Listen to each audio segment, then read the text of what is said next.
the couple Ronald and Marie Cardema attempted but failed to file an impeachment complaint against President Marcos on the grounds of culpable violation of the Constitution and betrayal of public trust. Pala statement, please. Karapatan po nila kung nais po nila magsampa, pero inuulit po natin, ang complaint na to ay sa ating pagtingin ay walang pinanghuhugutan.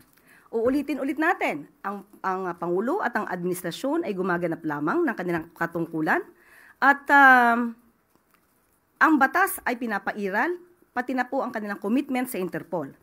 Kung mayroon mang sariling interes patungkol dito, na naisin pa ba nila na hindi sundin ang batas, hindi ipagpatuloy ang commitment o talikuran ng commitment sa Interpol para sa mga taong inaakusahan ng crimes against humanity. So muli, maliban po sa ginagawa po ng Duterte Youth Party List patungkol po dito, mas maganda rin po bilang mambabatas, makagawa sila na mas maraming batas.